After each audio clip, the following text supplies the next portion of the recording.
para não atrasar muito. Queria agradecer, né, a presença de todos aqui. Esse é um evento que, enfim, embora não dessa casa, mas já é um evento tradicional realizado pelo IBRE, né, já há mais de 10 anos, e é a oportunidade que a gente tem de repassar aqui conceitos, fundamentos, principais pontos de atenção, preocupação, dos investidores, das companhias, administração, né, e tendências para o próximo ciclo de assembleias. Então, não poderia deixar de ser diferente esse ano. A gente está fazendo aqui, mais uma vez, esse encontro, agora na Casa Nova, agora no Tosini Freire, aqui na Faria Lima. Então, obrigada a todos pela presença. Vamos começar aqui o nosso evento. Eu vou chamar a Bruna, que é vice-presidente do Conselho de Administração do IBRE, que vai fazer aqui a abertura do nosso evento.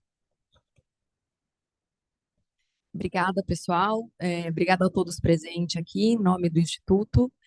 Para a gente é um prazer ter vocês aqui. A gente sabe que é um dia a dia corrido. A gente está num momento bastante conturbado no RI, né? Eu costumo brincar que o RI não tira férias no primeiro semestre. Então, a gente tem aqui formulário de referência, assembleia, materiais de apoio, divulgação do quarto TRI, logo seguido pela divulgação do primeiro trimestre. E é justamente nesses momentos que a posição de RI ela fica muito em evidência, e são exatamente nesses momentos em que os nossos processos, seguindo direitinho, a qualidade da informação, a qualidade da comunicação, eles acabam fazendo toda a diferença. Em nome do IBRE, eu quero fazer alguns agradecimentos aqui. Primeiro a Fernanda, que está com a gente aqui, uma parceira de longa data, sempre nos ajudando aqui a construir as melhores práticas de governança corporativa no Brasil. O Tosini, por ser esse espaço aqui para o evento e também para uma parceria de sempre. E a B3, que também é uma parceria estratégica e de muito tempo. Acho que IBRE e B3, eles sempre juntos conseguiram construir aqui uma série de normas, regulamentações ou brainstormings para tornar aqui o nosso dia a dia mais fácil. Eu aproveito o fórum também para lançar o guia de RI. Ele foi atualizado e construído aqui a duas mãos entre IBRE e Tosini. Ele já está disponível no site do Instituto. E é isso, pessoal. Agradeço a todos, um bom evento.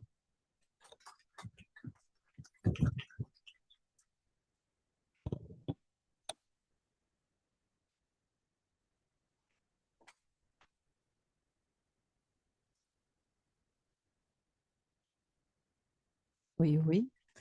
Olá, pessoal, bom dia. Eu sou a Bárbara da B3. Carol, por favor.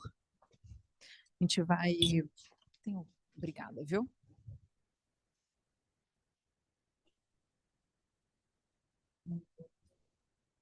Se a gente puder colocar a B3.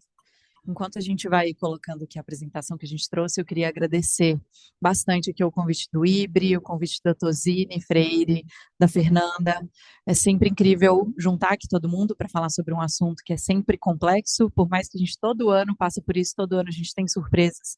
Então a gente pode aprender um pouco juntos aqui sobre esse assunto.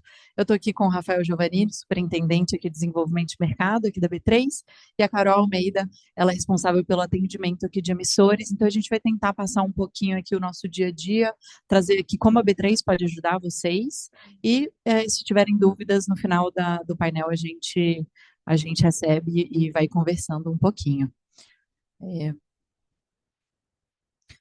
Aqui o guia rápido, acho que a Bruna trouxe, tem um QR Code aqui, se vocês quiserem apontar isso, escanear. Mas já vou passar aqui, deixa eu ver se... ótimo.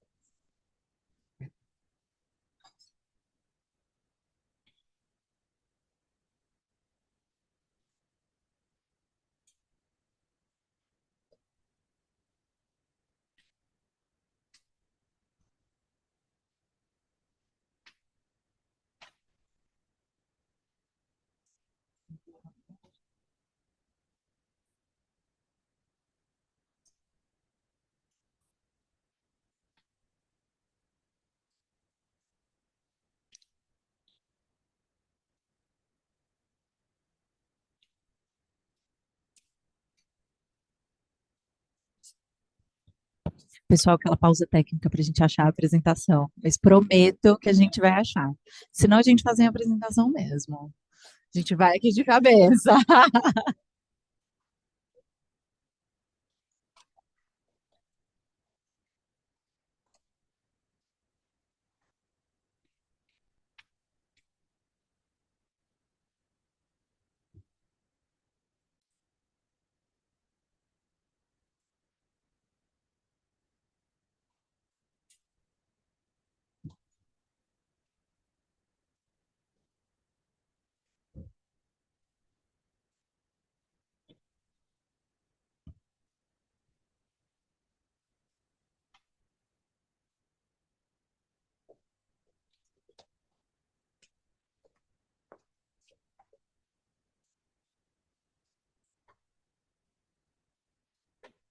Suspense sobre a mais interessante. Claro, gerar uma expectativa.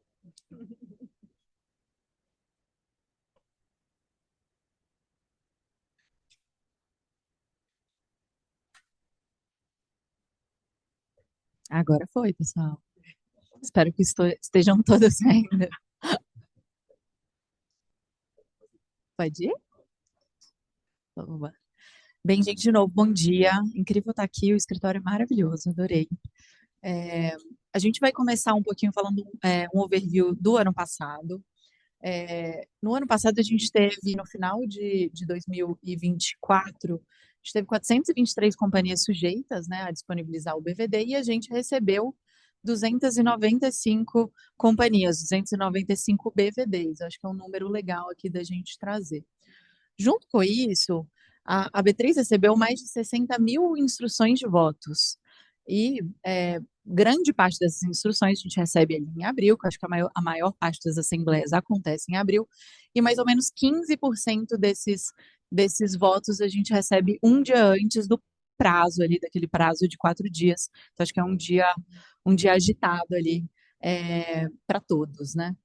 Acho que desse slide aqui, o que eu queria trazer de mais significativo é que em 2024 a gente recebeu 2 votos de pessoa física. E ano passado a gente recebeu mais de 6 mil votos de pessoas físicas. Acho que eu vou trazer um pouquinho mais. A gente teve a área do investidor que possibilitou isso.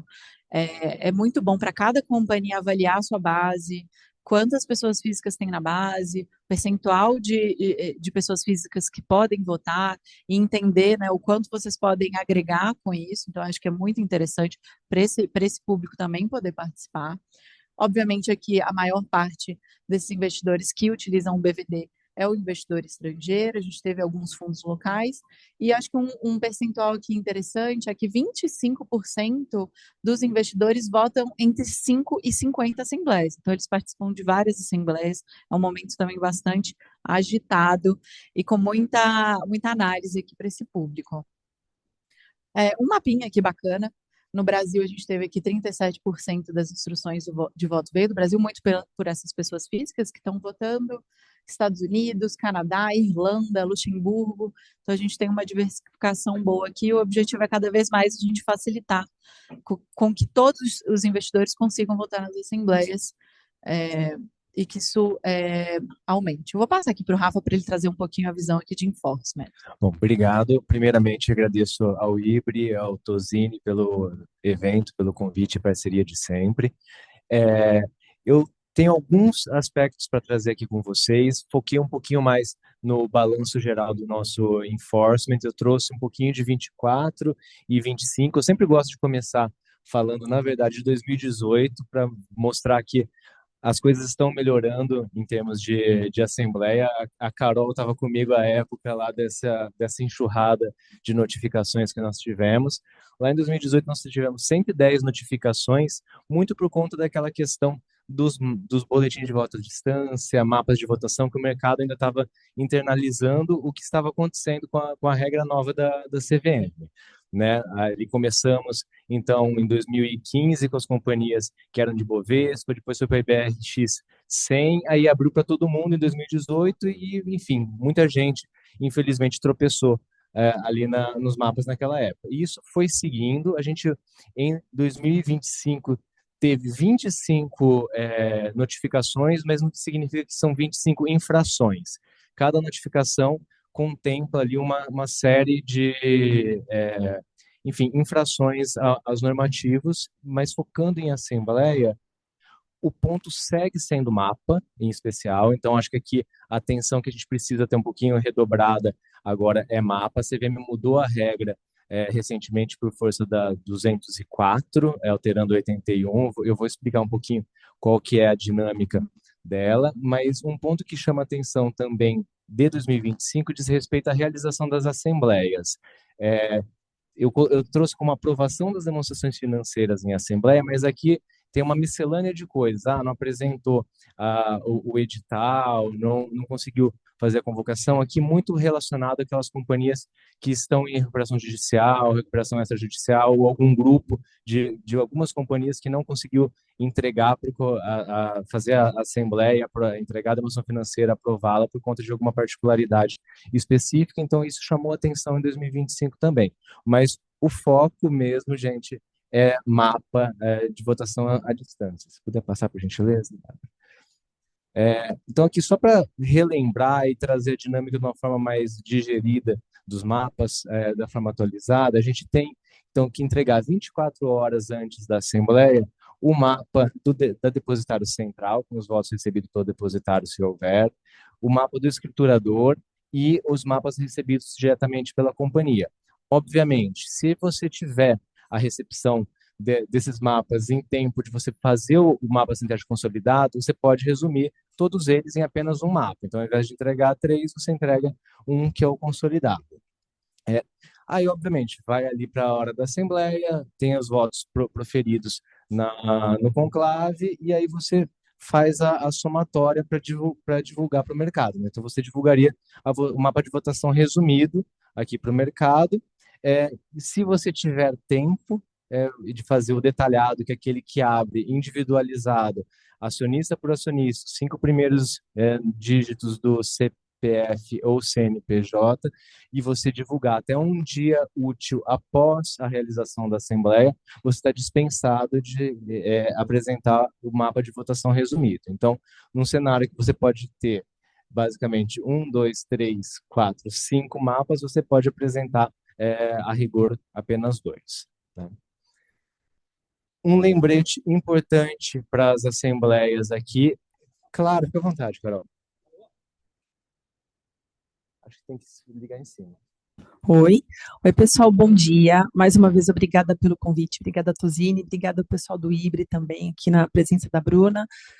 O que eu gostaria de comentar ainda do voto à distância? Recentemente, a equipe de supervisão de emissores encaminhou para algumas empresas um e-mail falando o seguinte: olha, vamos dar uma olhada no seu boletim. Eu não sei se a gente tem aqui companhia nesse universo. E qual que é o trabalho lá do time? É olhar o boletim e olhar os documentos da Assembleia para saber se existe ali o mesmo conteúdo, se a gente tem assimetria informacional.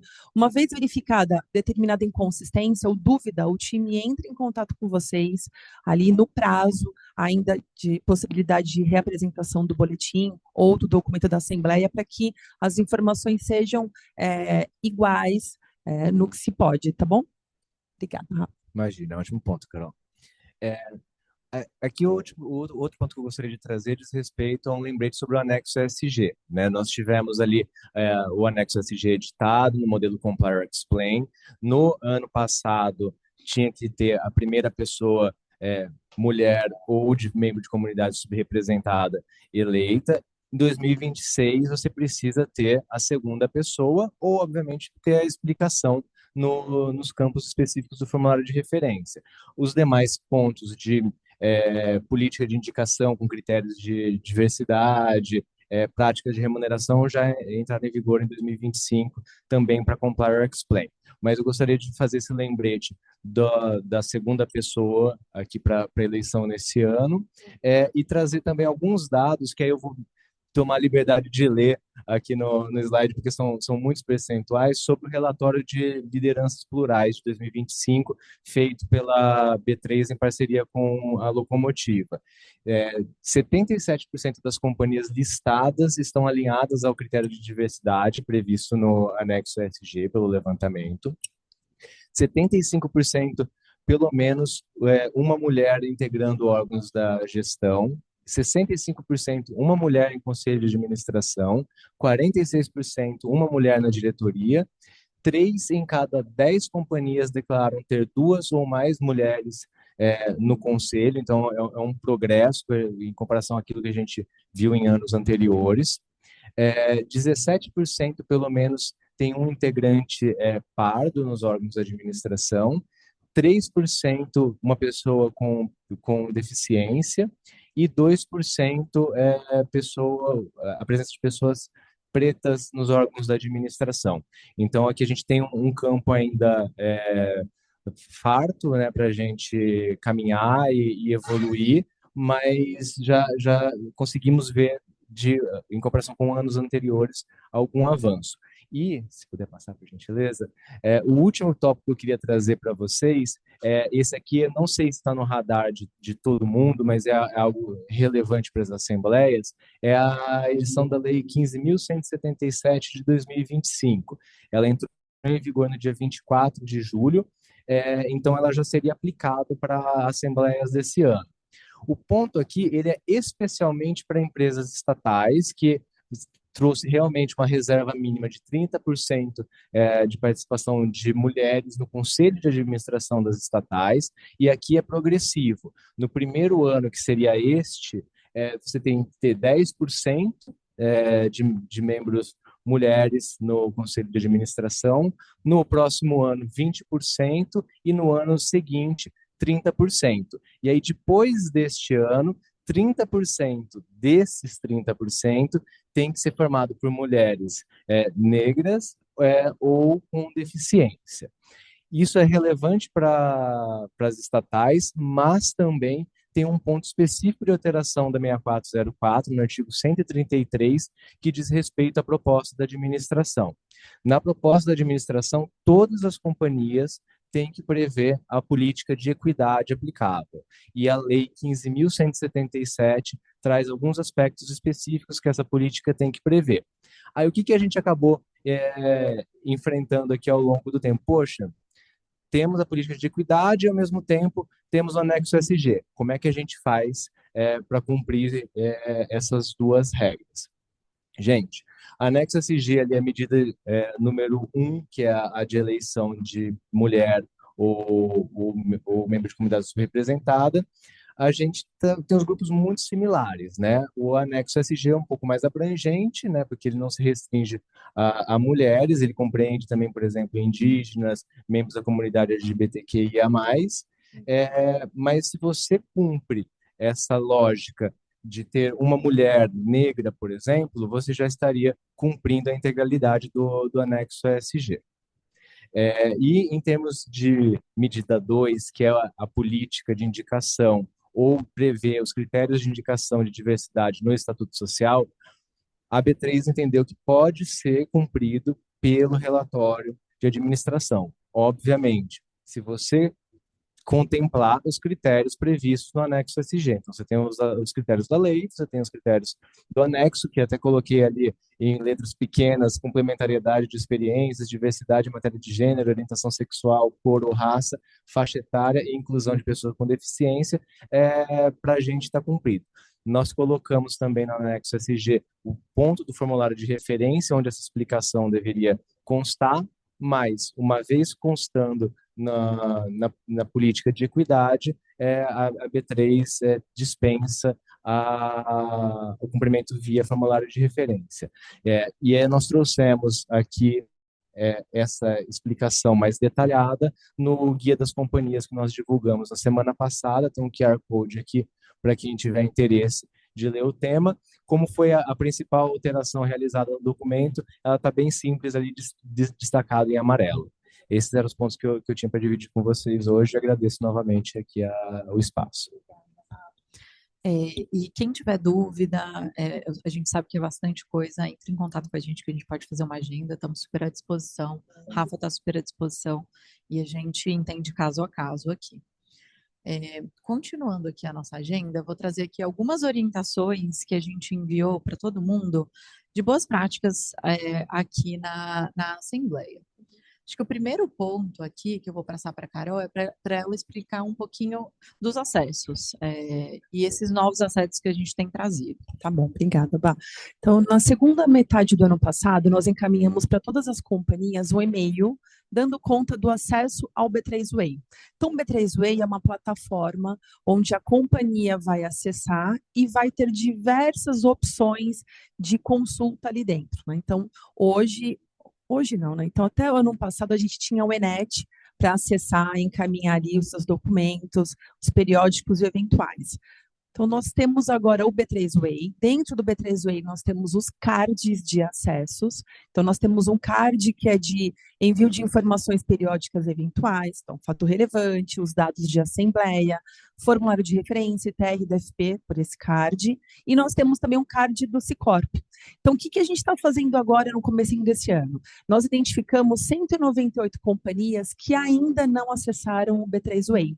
Então, nós estamos nos engajando a trazer essas companhias para ter o acesso ao B3 Way. Então, o DRI, aquela pessoa que está lá identificada no formulário cadastral, com aquele e-mail, vai receber um acesso ao B3 Way e, dado o recebimento disso, o DRI vai, como usuário privilegiado, atribuir os demais acessos para os membros da sua equipe, tá bom? E aí, acessando o B3 Way, a gente já consegue acessar o Cicorp também. Tudo muito mais prático, sem que você tenha que acessar o Cicorp por um outro endereço, tá? Como a Bárbara falou, eu faço parte do time de atendimento lá da B3, eu e o Bonfá, atendimento de emissores, depositária, formador de mercado e liquidação também. Então, surgiu uma dúvida no tocante ao B3 Way, nossa central está disponível para apoiá-los, tá? No site da B3, nós temos uma página focada em B3 Way, e colocamos lá uma função muito legal que é fale com o especialista. Você clica ali no agendamento, consegue marcar uma reunião de 30 minutinhos, o analista recebe esse pedido de reunião e entra com vocês para acessar o B3 Way. Então, nós estamos super disponíveis, tá? Para fazermos essa primeira jornada com vocês ali dentro do B3 Way e verificar se todos os acessos estão ok, se a questão do agrupamento de companhias está ok, se não é necessário o agrupamento. Então, aqui pela plataforma do B3 Way, tá bom? Eu deixei aqui no cantinho, quando vocês receberem esse PPT, tem um site, uma página que tem tutoriais de acesso. Também qualquer dúvida sobre o voto à distância Por favor. O B3 Way aqui, entre em contato com a nossa central de atendimento. 2565-5063. 5063. Um ponto aqui, acho que relevante, né? O boletim de voto à distância, uma vez enviado via o card de voto à distância, ele já vai automático ali para o antigo ENET. Sim. Então, é tudo automático, não é necessário enviar novamente o boletim de voto à distância via o outro card. Então, acho que é um ponto super importante que às vezes as companhias têm dúvida, e caso tenha alguma questão, enviei no voto à distância, não apareceu no ENET, entre em contato com a gente para a gente avaliar o que está acontecendo. Tá? Não querendo ser repetitivo, acho que o Rafa já trouxe bastante aqui as questões dos mapas e a importância, né? Uma vez enviado o mapa consolidado, não é necessário enviar os mapas separados, ali 24 horas antes. Mais importante, né? A proposta da administração, um mês antes da Assembleia, assim como o boletim de voto à distância. O sumário das decisões é no dia da Assembleia, junto com a ata. Uma vez enviado a ata, não é necessário enviar o sumário. Não é necessário. O mapa final de votação até um dia útil seguinte, acho que o Rafa já trouxe, né? Enviado já o detalhado não é necessário. E a ata da Assembleia até 7 dias úteis após. Então, acho que aqui, sempre lembrando esses prazos. No dia, 2 dias antes, o pessoal sempre me manda mensagem: Bárbara, eu não recebi o Excel com os votos. Pessoal, o Excel com os votos vai estar sempre dentro ali do voto à distância do antigo Cicorp. Vocês entram ali no B3 Way, ele vai estar dentro do Sicorp ali no mapa de votação consultar. A gente disponibiliza esse mapa 48 horas antes. Então, se a sua assembleia é na segunda-feira, sábado de manhã você acorda, está super ansioso, pode entrar lá que vai estar lá. Se não estiver lá, entre em contato comigo, ou entre em contato com a Carol. A gente vai fazer o possível aqui para entender o que aconteceu, mas 48 horas antes vai estar disponível. A data, né, a data desse mapa normalmente é o D-3 da Assembleia de vocês. Se esse D-3 for um sábado, é sempre um dia antes. Então, por exemplo, se a sua assembleia numa terça-feira, o seu D-3 vai dar no sábado, a data base que a gente vai pegar do livro vai ser da sexta-feira. Então, no sábado, vocês já vão ter esse mapa, e aí vocês já conseguem trabalhar para criar os mapas, com o mapa consolidado ou os mapas separados para envio até 24 horas antes aqui, via, eu sempre falo Enet, mas via B3 Way. Aqui um pouco, acho que já está todo mundo um pouco, já conhece um pouco essa carinha, mas aqui vocês vão receber um mapa analítico e um mapa sintético. Também qualquer dúvida de mapa, aqui o time da Carol vai ajudar. O time da Carol nessa época tem muito trabalho. Então, tanto com o mapa, tanto com o sistema, ele pode ajudar, obviamente, muita gente já tem também meu número, entre em contato comigo. E algumas recomendações que a gente trouxe aqui, que eu acho que é bom de lembrar, e a Carol me Claro, agrega vamos aqui caso eu não lembre. Acho que aqui no boletim de voto à distância, evitar incluir o boletim de voto à distância na proposta de administração ou no manual. Qualquer cancelamento do boletim de voto à distância, ele deve ser cancelado nos dois lugares, tanto no card de voto à distância, no antigo Sicorp, quanto no antigo Enet, ou no card de envio de documentações. Pensando aqui na divulgação dos mapas de votação, mesmo anexando a ata ao sumário, vocês têm que enviar esse mapa de votação. Na categoria correta do Enet, né? Às vezes, o enforcement ele pode acontecer porque o documento está lá no meio de outro documento que não na categoria, né, Rafa? Agora não acontece mais isso, mas no passado a gente se deparava muito com isso. Companhia, você não enviou o documento. E a companhia falava, como eu não enviei? Já está lá. Mas, na verdade, estava dentro da composição da ata, o que não é adequado, né? Acho que outro ponto aqui que às vezes causa também muito enforcement caso não tenha nenhum voto do depositário, escriturador ou voto direto, ainda assim a companhia tem que enviar o mapa informando essa ausência de votos. Então é super importante também esse envio desse documento. O envio do manual não substitui a proposta de administração, acho que é um ponto aqui importante. E aqui bastante dúvida aqui nesse caso. Sim, essa época a gente recebe muita dúvida no tocante a proventos em dinheiro, né? Então, a companhia, quando convoca a sua assembleia, manda a sua proposta da administração, acho que é na próxima tela que está falando sobre o anexo, tá? É importante o quê? Hoje eu tenho aprovação de um dividendo de um JCP na minha assembleia. Então, eu tenho que observar o limite, o horário para envio dessa ata ou desse sumário acompanhado do formulário de proventos, não é? Então, o formulário de proventos é uma funcionalidade lá dentro também do B3 Way, onde eu coloco ali o valor por ação daquele provento em até 11 casas decimais. Eu também fixo ali a data da posição acionária, que é a data com direito, data de pagamento, que pode ser à vista ou parcelado. E aqui, ontem eu e a Bárbara conversando sobre esse assunto, eventualmente tem companhia que vai realizar sua assembleia às 18 horas. Vou realizar às 18 horas, ou seja, B3, eu ainda não tenho a informação até às 18h30, que é o horário mais ou menos que a gente combina com a companhia para enviar as deliberações. Se a gente tem essa situação, qual é o ideal? O que o time lá da Ana Lúcia sempre fala? Então, fixa a posição acionária para o dia seguinte da assembleia. Então, você realiza a assembleia com conforto, observa todos os trâmites operacionais, porque o impacto não é só cadastro na B3, mas são todos os interagentes do mercado que, de alguma forma, também consomem os dados da B3 para disponibilizar para os seus acionistas, não é? Então, é importante que a companhia coloque essa posição acionária para uma data factível, que não a da Assembleia, tá? E acho que um ponto importante aqui do anexo A, né? observar Vou anexar, isso. exatamente, observar os dois itens, né? O item 2, ele informar o montante total de valores que já foram distribuídos e valores antecipados. Então, Sim. isso fica no item 2. E no Uhum. item 5, são valores que vão ser submetidos para distribuição. Então, acho que Exatamente. essa separação aqui é super importante. E aqui no item 5, é muito importante que o emissor informe.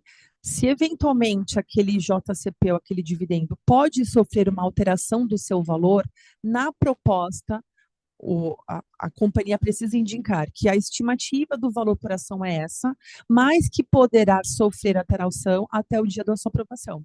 Então, eventualmente, uma movimentação de ações em tesouraria. É super importante que isso conste aqui nesse item 5, tá bom? Eu acho que um ponto aqui é de companhias com prejuízo informar o anexo A não foi disponibilizado devido ao resultado negativo. Acho que isso aqui é. Vou falar agora um pouquinho de área do investidor, né? Que acho que foi a grande novidade do ano passado, para a possibilidade de pessoas físicas conseguirem votar nas assembleias das companhias, né?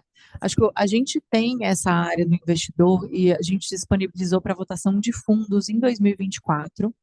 Com a 204, a partir do ano passado, a gente viabilizou também essa votação para a pessoa física que esteja na base. É tão simples quanto entrar no site da área do investidor e o investidor, organicamente, se ele já tem aquela ação, ele consegue já visualizar as assembleias em aberto que ele consegue votar. Então, acho que aqui um pouco um resuminho da área do investidor. E quem está dentro da área do investidor? Todas as pessoas que têm uma conta em uma corretora estão dentro da área do investidor. Então, os 6 milhões de CPFs que que têm conta em custódia, que têm uma ação, eles recebem e podem receber qualquer informação da área do investidor. A gente avaliou aqui que nos últimos 12 meses a gente teve mais de 14 milhões de acessos e a gente teve também 1,7 milhões de clientes distintos entrando e votando. Aqui, essa média, né, de acesso de 1,1 milhão, média mensal. Média de CPFs na área do investidor por mês, 330. E a gente teve uma novidade aqui, o investidor ainda não consegue no aplicativo votar, mas se você ainda não tem o aplicativo da área do investidor da B3, você consegue entrar lá e ver todos os seus investimentos consolidados. Ele também tem um QR Code, caso você ainda não tenha baixado. É super interessante. A gente está colocando também, por exemplo, em divulgações de resultados, o CEO consegue enviar um vídeo para a gente coloca o vídeo do CEO falando com o seu investidor ali. Então, a gente tem várias funcionalidades legais aqui dentro do aplicativo da área do investidor. E acho que falando aqui um pouquinho da jornada desse envio de voto, né?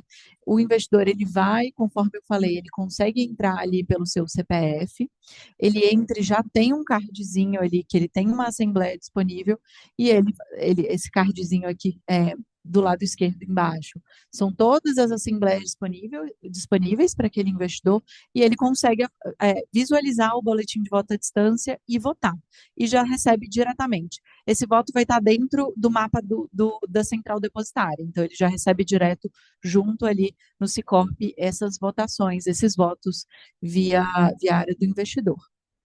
E como que a gente pode ajudar? A B3, além desse processo orgânico que o investidor consegue avaliar, a B3 consegue apoiar enviando comunicações direcionadas para esse investidor. Algumas companhias contrataram a área do investidor no ano passado, a gente teve um aumento relevante de quórum, por causa dessas comunicações. E como são essas comunicações? Chega um e-mail para esse investidor, a gente tem banners dentro da área do investidor para essa assembleia, para trazer atenção, e a gente vai ter esse ano também SMS e WhatsApp que chega também para o investidor, ele clica e já entra direto na página para conseguir votar. Então, é uma funcionalidade aqui de comunicação direcionada que é super legal, e caso vocês tenham interesse, entre em contato aqui com a gente. Acho que pontos importantes, acho que foram dúvidas que a gente teve no ano passado, o que é essa campanha que a gente pode fazer junto com a companhia? É uma proximidade maior com o investidor pessoa física, obviamente ela pode ser utilizada em momentos de assembleia para aumento de quórum, mas a gente também pode utilizar para envio direcionado de a gente teve uma divulgação de resultados, a gente quer enviar um documento diferenciado para esse investidor pessoa física. A gente consegue enviar do investidor e via pushes também enviar. Tipo, uma mudança de marca, um rebranding super importante. Algumas companhias também entraram em contato com a gente fez esse direcionamento, esse rebranding da companhia via área do investidor também. Então, é uma oportunidade de conexão com esse público. Vocês aumentam bastante o core das assembleias, um canal de credibilidade e de conteúdo. O que não é? Ele não é apenas para comunicar a assembleia, a gente tem outros tipos de comunicação. Ele não é garantia de voto, a gente faz esse push, mas não é certeza que esse investidor vai votar. E ele não é uma forma de antecipar o resultado da assembleia. A gente teve isso, muitas companhias falam, já me manda o resultado, a gente já quer saber o resultado. Não é esse o formato. Aqui é de fato para aumento de quórum, comunicação direcionada, e a gente está super à disposição para a gente fazer uma agenda, mostrar essa funcionalidade, caso vocês tenham dúvida. Aqui tem o meu contato, meu celular, mas entre em contato também com o e-mail, pode entrar em contato com o time de atendimento ou com o e-mail do time de empresas. Acho que é isso que a gente tem. Alguma coisa que eu esqueci aqui, pessoal? Lição de casa perfeita. E se vocês tiverem dúvida, gente, estamos aqui à disposição para sanar agora. Podemos falar também depois, mas estamos aqui. Com certeza. Obrigada, pessoal. Obrigada.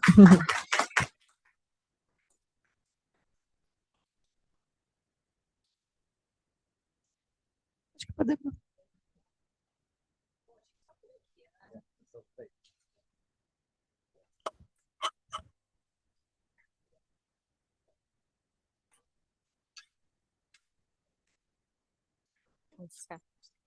Pode chutar. Vou virar aqui para poder ver.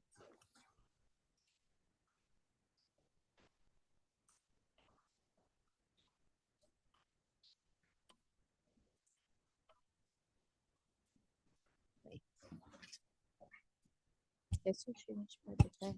Bom, esse aí mesmo. Obrigada. Isso,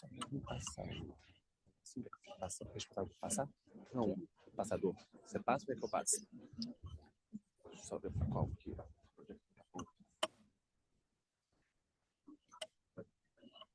Aponta para onde? Para qualquer lugar? Tá. Beleza.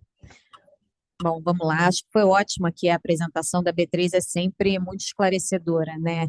São aqueles pontos procedimentais que eu acho que quando a gente chega o momento de fazer o upload dos documentos, enfim, o BVD, sempre rola dúvida, então é sempre bom esse encontro para a gente conseguir esclarecer, e aí fazendo um pouco do jabá aí da área do investidor, que a gente usou aqui, para um caso bem particular de uma companhia que, não, enfim, muito difícil aqui a presença, né? Tinha um absenteísmo muito grande e deu resultado.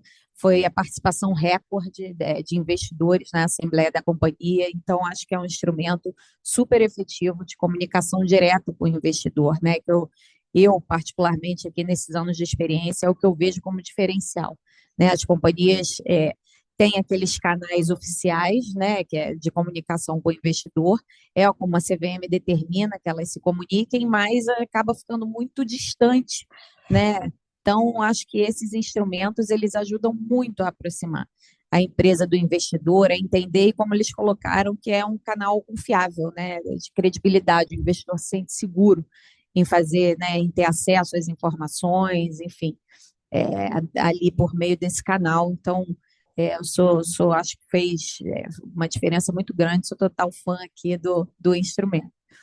Mas passando, e aí a gente fala um pouquinho depois do lançamento do guia, mas vamos passar pelos pontos, enfim, usuais aí, acho que é sempre importante a gente repassar, são conceitos básicos, estão na lei lá desde 76, enfim, 2001, muita reforma, mas não adianta, todo ano tem muita dúvida, então, considerando que todo ano entram novos profissionais no mercado, sempre acaba participando um público diferente, eu acho que a gente tem que passar por eles. A gente trouxe aqui alguns desses pontos, né, que a gente vê ali na nossa experiência como de dúvidas mais corriqueiras. Então, o Campinho vai começar falando aqui de solicitações de acionistas e os limites da gente, de obrigação dessas informações. Obrigado, Fê. Bom dia a todos. É prazer recebê-los aqui no Tosini para mais um evento. Como a Fernanda falou, já fazemos em parceria com o IBRE, né? Não aqui, mas nós dois já fazemos em parceria com o IBRE há muitos anos, mais de 10 anos.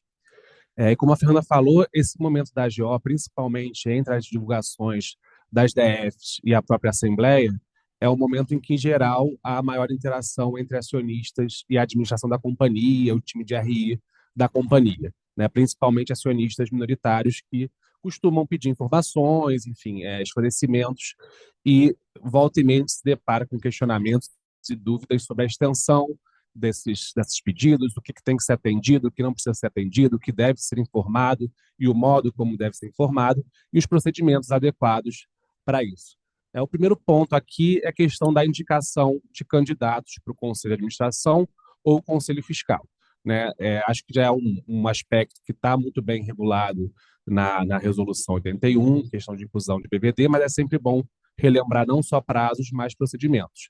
Inicialmente, sempre que uma companhia recebe pedido de indicação de candidato para o Conselho de Administração ou Conselho Fiscal, independentemente de se pedir a inclusão no BVD, a companhia deve assegurar a divulgação ampla desse candidato com todas aquelas informações necessárias que são divulgadas para os candidatos da administração e do controlador. Essa divulgação, via de regra, é feita por aviso aos acionistas. Quando há o pedido antes da divulgação da proposta da administração, a companhia pode incluir esse candidato na proposta. Muitas companhias acabam optando por incluir na proposta para assegurar exatamente a mesma divulgação, mas ela não é obrigada. Ela pode ainda assim fazer a divulgação do candidato indicado por minoritários ou por outros acionistas por aviso aos acionistas e na proposta encaminhar só os candidatos do controlador e da administração. Para a inclusão do acionista no BVD, tem algumas regras adicionais que não são necessárias, não são requisitos para a mera indicação do candidato, mas sim para a inclusão daquele nome no BVD.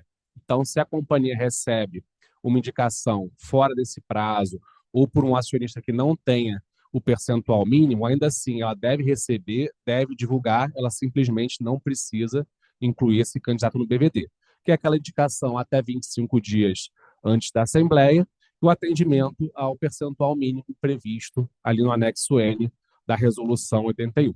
Uma vez recebido esse pedido, a companhia tem até 3 dias úteis para analisar, responder se atende ou não, e aí fazer a inclusão no BVD, caso não tenha divulgado, né, falar que vai incluir, ou se já tiver divulgado, reapresentar para incluir esse candidato, e a representação pode ocorrer até 20 dias antes. Então, não necessariamente nos 3 dias úteis ela tem que reapresentar, ela pode simplesmente responder que está recebido, atende todas as informações, né, todos os requisitos, ou pedir alguma complementação, se não atender todos os requisitos, e até 20 dias antes da Assembleia, ela deve reapresentar para fazer a inclusão.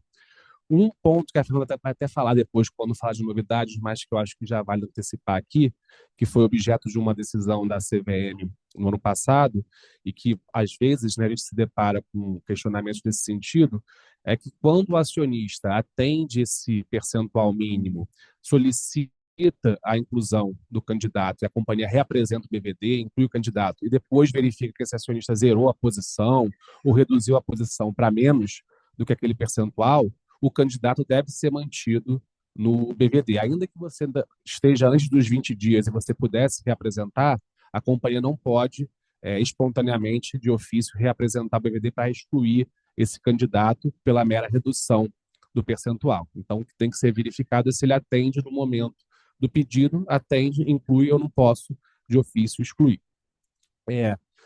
A questão do prazo de pedido de indicação não afeta em nada a possibilidade dos acionistas, no próprio momento da Assembleia, indicarem candidatos, né? A lei assegura a todos os acionistas, independentemente de participação acionária, o direito de indicar candidatos para o Conselho de Administração ou Conselho Fiscal na própria Assembleia, e quando recebe, né, o documento, tem que ser, a mesa vai interromper, suspender, analisa os documentos, verifica se atende todos os requisitos, disponibiliza a documentação para os acionistas. Quando tem plataforma virtual, geralmente tem ali uma aba certinha na plataforma, onde são juntados os documentos. Quando for uma assembleia física, os documentos ficam à disposição dos acionistas. E um outro ponto também interessante, que às vezes surgiram dúvidas depois da alteração da reforma da 81 para 204, é que a CVM incluiu ali uma previsão de que as companhias não podem reordenar a numeração dos itens do BVD para induzir os acionistas a erro, enfim, dificultar o entendimento, desalinhar em relação às matérias da ordem do dia. Mas quando se tem reapresentação de BVD para alteração de algum item da ordem do dia, o sistema automaticamente reordena essa numeração. Então, se eu tiver que ajustar a matéria da eleição do conselho para incluir um nome, ela automaticamente vai para o final. Obviamente, isso não é o que a CVM quis vedar, não preciso reordenar todas as matérias, eu poderia só reordenar a que foi alterada, porque isso não é, obviamente, para induzir o acionista a erro, uma questão de reapresentação por força da regulamentação e uma questão de sistema, que quando eu altero um item, ele automaticamente é renumerado e passa para o final.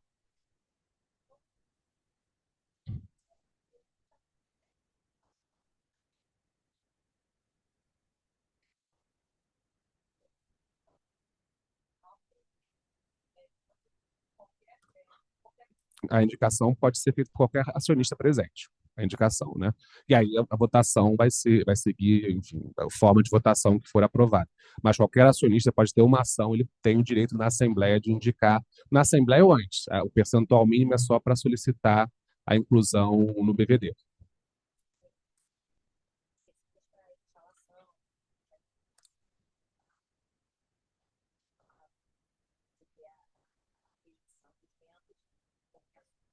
Pode indicar.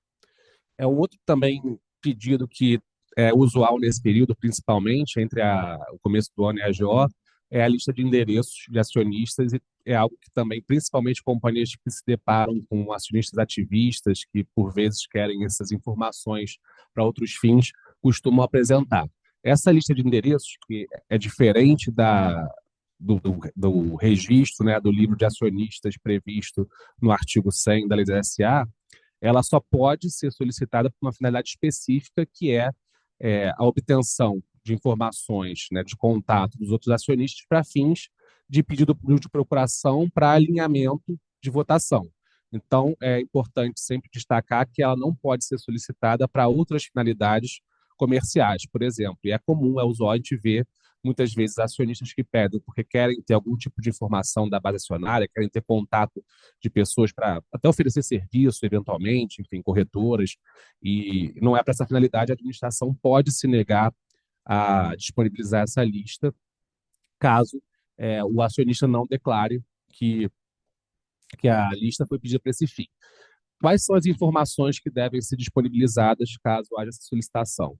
O nome dos acionistas em ordem decrescente de participação, não preciso divulgar e nem deveria divulgar a posição acionária de cada um, né? E as informações de contato, a princípio, o endereço desses acionistas. Muitas vezes a companhia pergunta, precisa divulgar o e-mail? Não precisa. Seria de bom tom divulgar o e-mail, porque hoje em dia ninguém manda correspondência, mas não é obrigado, né, pela lei, mas seria de bom tom divulgar o e-mail, porque hoje em dia todos os contatos são por meio virtual, né? Mas pela lei é só o endereço dos acionistas.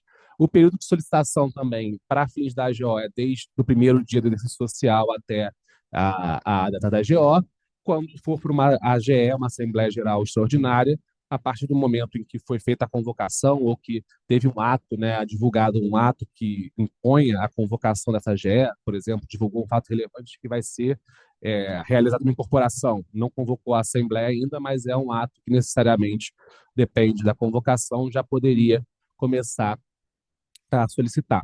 E quais são os requisitos da identificação do solicitante? A participação mínima de 0,5% do capital social, então não é qualquer acionista que pode pedir, tem um requisito de participação mínima, e essa declaração de que a lista vai ser utilizada exclusivamente para a realização do fim de pedido público de procuração.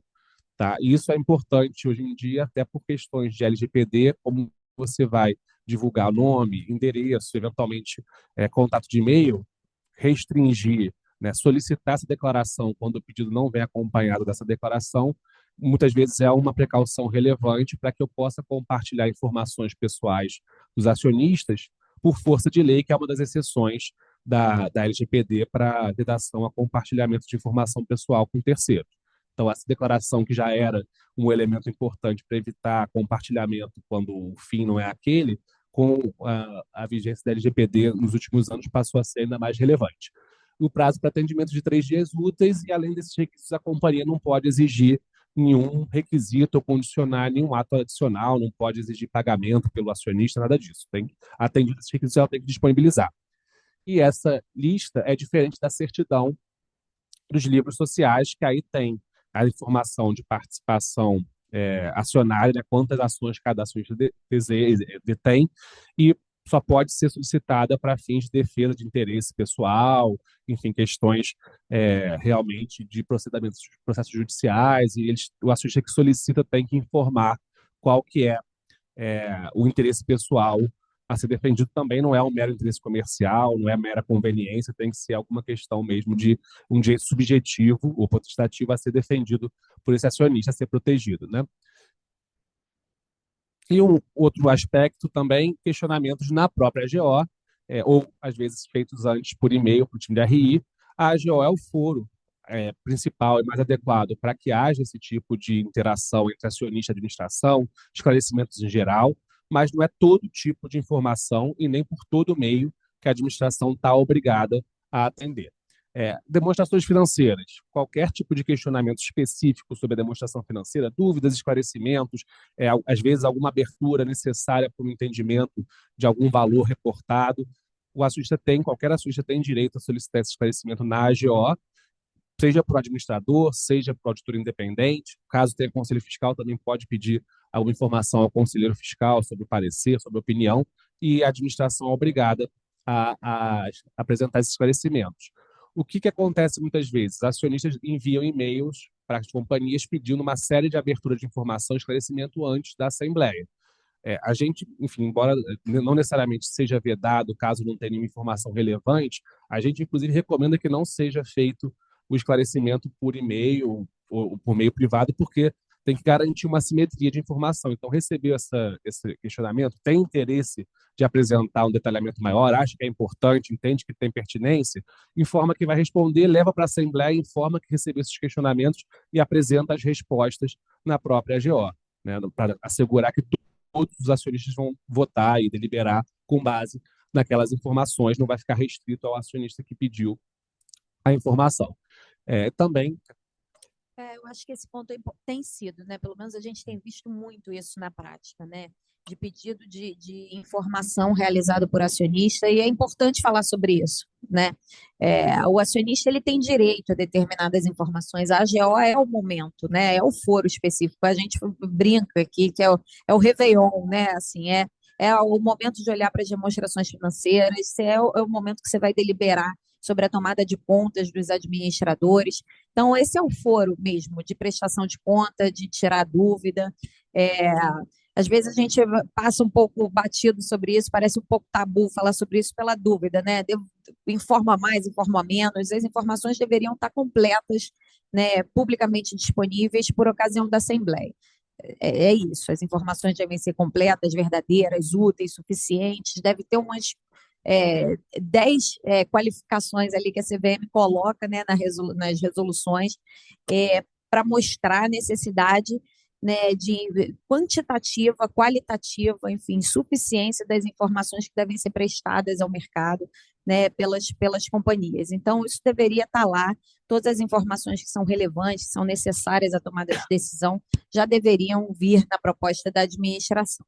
Dito isso, a gente vem acompanhando, tem crescido cada vez mais, né, movimentos de ativismo minoritário, que são extremamente benéficos, né, quando legítimos, para a companhia. Então, a gente vê muito aqui de determinados acionistas mandarem um rol de perguntas para a administração.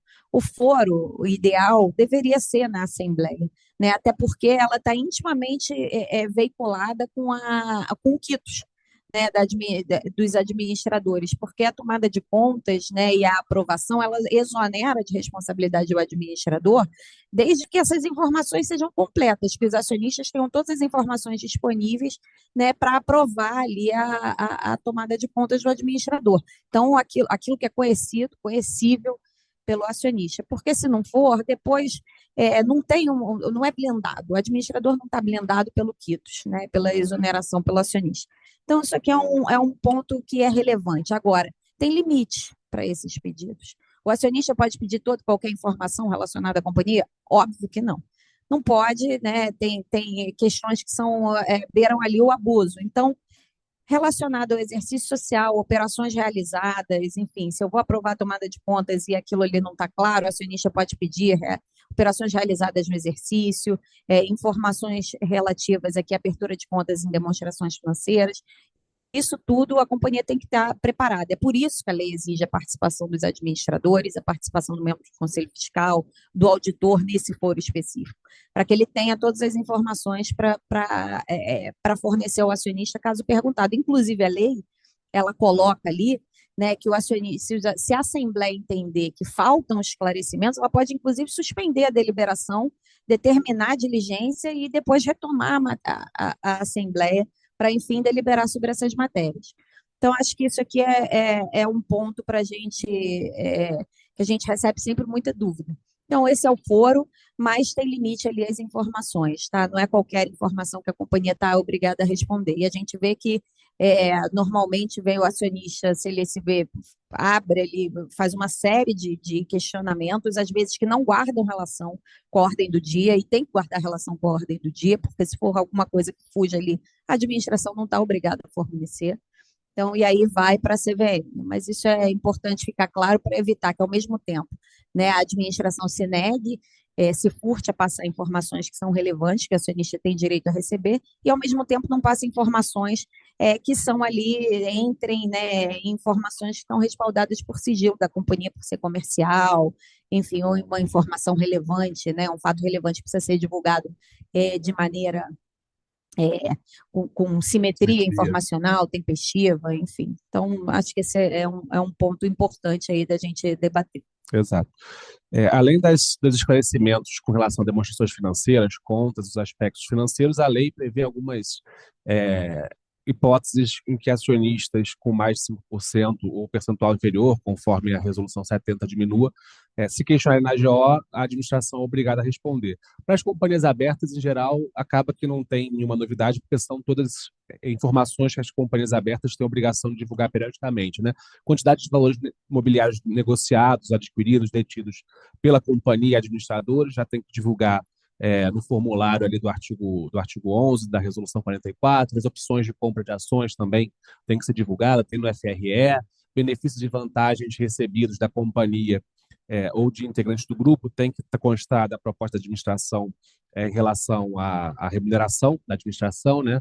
Condições dos contratos de trabalho, enfim, aí talvez algum grau de detalhamento maior que não vai entrar na proposta da administração e se for solicitado, se for pertinente, a companhia teria que apresentar ali um esclarecimento adicional e os atos ou fatos relevantes das atividades da companhia também têm sempre que ser divulgados. E aqui eu acho que vale também uma parte, embora não tenha nenhuma mitigação aqui na lei ou na regulamentação, caso se trate daquelas hipóteses, né, em que há preservação do sigilo e exceção à divulgação imediata, e não haja nenhum tipo de indicação por parte do acionista que perguntou sobre a matéria específica, né? Então, por exemplo, a companhia está negociando um potencial contrato de compra e venda de um ativo muito relevante, existem outros potenciais interessados, a companhia não divulgou imediatamente o fato relevante porque se enquadra naquela exceção à divulgação imediata para a preservação do interesse legítimo, a preservação da própria negociação. Às vezes até um dever de sigilo que foi negociado ali num contrato preliminar, enfim, num term sheet qualquer. Se o acionista perguntar especificamente sobre aquele ativo, isso já demonstra que a companhia perdeu o controle da informação, não teria como me furtar a responder. Mas se for questionado de forma genérica, eu queria saber todos os atos e fatos relevantes ocorridos ou em curso nos últimos 3 meses, todo tipo de contratação, negociação em curso que seja relevante para a companhia, no nosso entendimento, poderia a administração se furtar a divulgar essa informação, porque tem a questão do interesse social que, nessa situação em que não haja nenhum indicativo de perda de controle, vazamento, oscilação atípica, ele poderia preservar. Mas, enfim, isso também é um entendimento nosso, não tem nenhuma regra, mas a gente entende, nesse caso, que o interesse social, a própria preservação do negócio, se sobrepõe a essa obrigação. Eu acho só assim, apesar da gente ter aí esse requisito específico da participação previsto em lei para esses atos específicos aqui de divulgação obrigatória, fato é que todos eles já são objeto de São divulgação divulgados. obrigatória por regulamentação da própria CVM e assim para toda a base acionária, né? Ele fica publicamente disponível no Empresas.net, quantidade de valores imobiliários adquiridos ou vendidos. A gente tem ali a divulgação mensal, né, nos formulários do artigo 11, que inclui opção de compra, enfim, benefícios ou vantagens recebidos da companhia, isso precisa ser divulgado no anexo da proposta da administração, quando a gente fala da remuneração, e depois tem no formulário de referência, condições de contratos de trabalho, eu acho que talvez seja o que, né, tem menor detalhamento. A gente tem informações gerais, né, na proposta de administração, formulário de referência, tem contrato, por exemplo, de indenidade que você precisa ter o modelo publicamente disponível também, e atos fatos relevantes, enfim, resolução específica, é tempestivo, é para todos, é simétrico. Cada... Bom, passando aqui pelas demonstrações financeiras e as contas, acho que os pontos importantes são esses que eu até já coloquei, né? Enfim, que é justamente a exoneração de responsabilidade, mas acho que vale aqui trazer, a gente sempre tem, a prática comum do mercado é trazer essa deliberação em bloco, né? Então, você trata ali de uma forma como se fosse uma matéria una, né? E não um ato complexo, como ele verdadeiramente é. Ali, o fato que a gente tem são duas deliberações distintas. A aprovação das demonstrações financeiras é uma coisa, a tomada de contas dos administradores é outra matéria. Né? A aprovação das demonstrações financeiras, você vai aprovar aquele retrato ali da companhia, um conjunto técnico-contábil de informações que você analisa e aprova. A tomada de contas da administração é um ato jurídico, né? Você vai fazer a avaliação da gestão dos administradores naquele período. E você pode ter aprovação de uma e rejeição de outra, e vice-versa. Você pode ter as demonstrações financeiras elaboradas com alguma incorreção, porém sem nenhum, enfim, dolo ou culpa, ou, enfim, da administração. Então, você vai corrigir, republicar as demonstrações financeiras, mas não houve qualquer prejuízo ao quitos dos administradores, né, as contas da administração, como pode ter o contrário, você pode ter aquele conjunto técnico-contábil, que é aquela, né, o retrato da companhia financeira, que é o conjunto das demonstrações financeiras fidedignas, preservadas, porém, atos ali praticados, irregulares praticados pela administração, e você ter aprovar as DF, porém, não aprovar as contas dos administradores.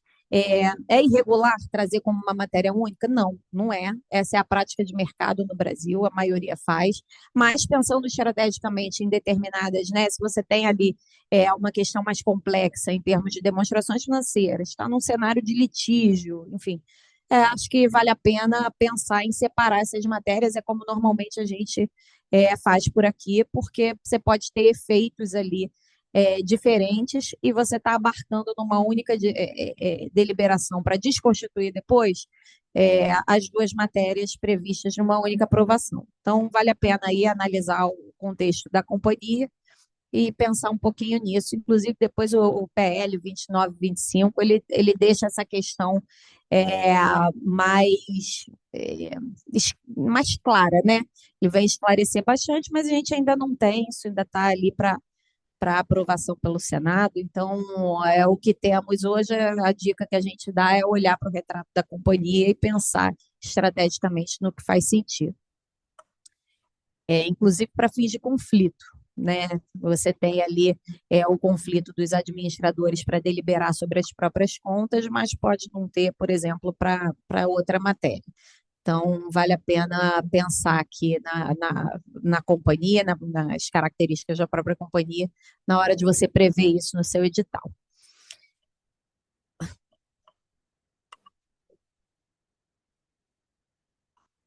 Passando aqui pelo conselho de administração, né? Acho que o segundo ponto, é sempre o ponto na verdade, segundo não, acho que é o ponto de maior interesse sempre.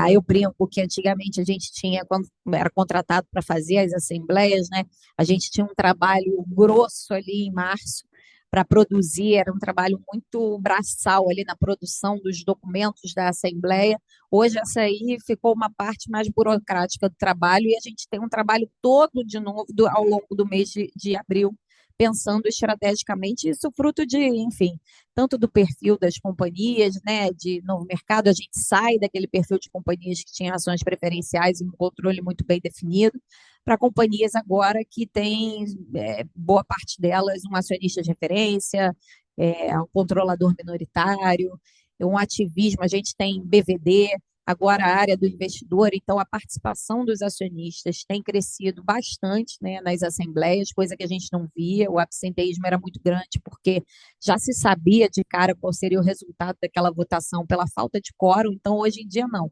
Né, com o crescimento do ativismo minoritário, até viabilizado pelos instrumentos, pelas ferramentas dadas aí pela regulamentação, pela tecnologia, a gente tem um crescimento muito grande, né, da base acionária votante, e aí a gente passa a ter um outro trabalho. A gente encerra a parte burocrática no fim de março e a gente tem abril de discussões intermináveis com a companhia em preparação mesmo e estratégias para a eleição dos administradores. Né? Precisa desenhar, a companhia precisa estar bem preparada ali para viabilizar esse procedimento de votação.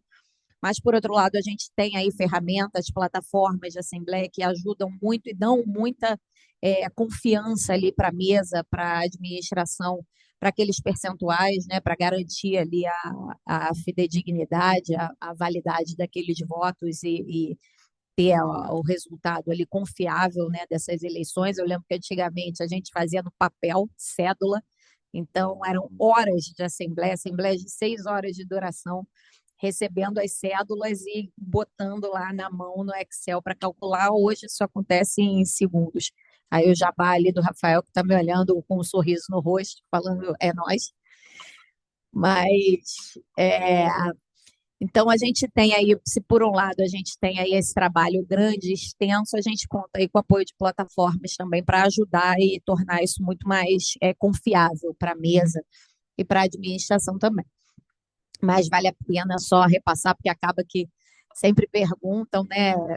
Acaba sendo uma parte mais acadêmica aqui dessa apresentação, mas a gente repassa assim mesmo. Então, quais são as formas de votação para a eleição dos membros do Conselho de Administração da companhia? A gente tem 3 formas, né? A eleição individual, ou por cabeça, que a gente passa candidato por candidato com aquela votação, né, geral majoritária. Então, 1 a 1. A gente tem a eleição por chapa, que ao invés de a gente propor cada um das nomeações, cada um dos candidatos individualmente, a gente já coloca a chapa formada pelo número ali de conselheiros que preencheria aquele mesmo número de vagas. Então, quem quer apresentar uma proposta aqui de indicação de conselheiro não pode apresentar se o sistema é por chapa, e aí é importante olhar, né? O Estatuto Social deveria definir qual é o sistema de votação. Se o Estatuto não fizer, a administração tem que prever na proposta da administração, porque os acionistas precisam saber o que eles precisam indicar. Então, se eles querem indicar ali, um candidato alternativo e a votação é por chapa, não adianta ele indicar um, porque um não dá para concorrer com 8. Então, é importante que isso fique claro para que o acionista saiba o que ele precisa apresentar se ele quiser concorrer com a chapa indicada para a administração ou pelo acionista controlador. Então, são esses dois, né? A CEP já houve até uma discussão sobre se, uma vez que o candidato, o acionista, né, a eleição proposta é por chapa, o acionista apresenta um membro, se deveria desconstituir a chapa, não precisa. Então, o que se faz na prática o candidato acaba tirando ali um dos candidatos, né, da chapa da administração e apresentando uma nova chapa com o nome que ele quer ali colocar para concorrer e os demais da chapa da administração, excluindo um que seria a preferência de tirar para a gente ter as chapas alternativas.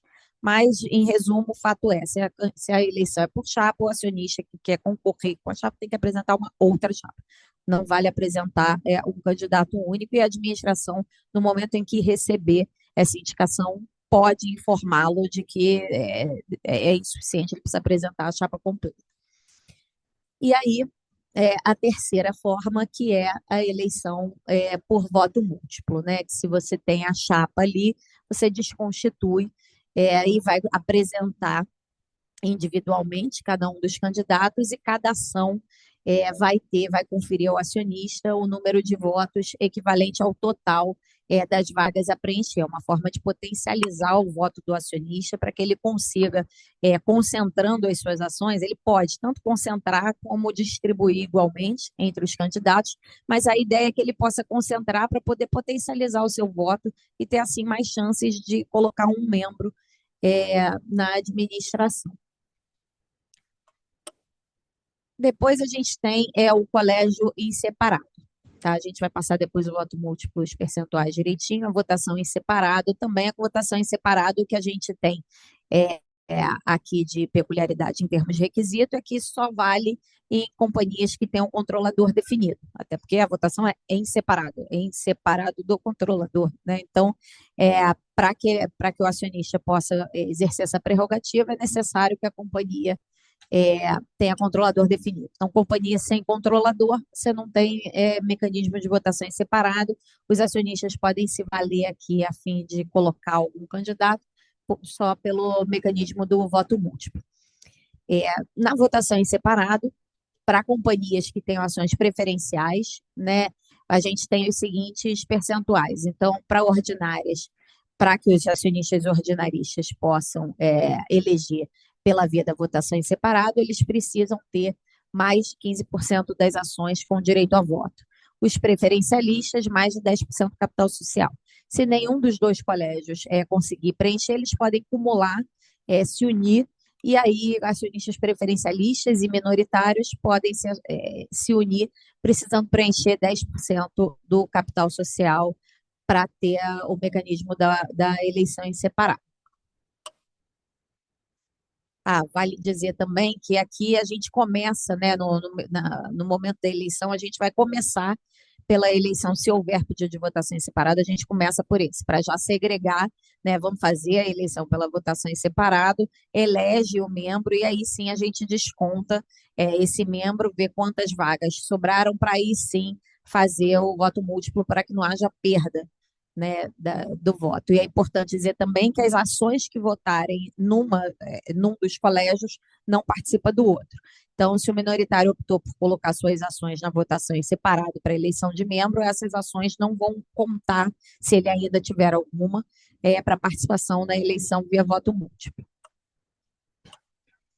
Bem, voto múltiplo, então, enfim, já passamos por isso, né? Aquele que é multiplicado pelo número de cargos. Então, a participação, a resolução CVM 70, ela é aquela que fixa a escala, reduzindo, né, o percentual de participação em função do capital social. Então, quanto maior o capital social, menor a participação que é necessário ter em agregado para requerer o voto múltiplo. Então, varia de 10% a 5% do capital social votante para que a gente tenha aí o pedido de voto múltiplo.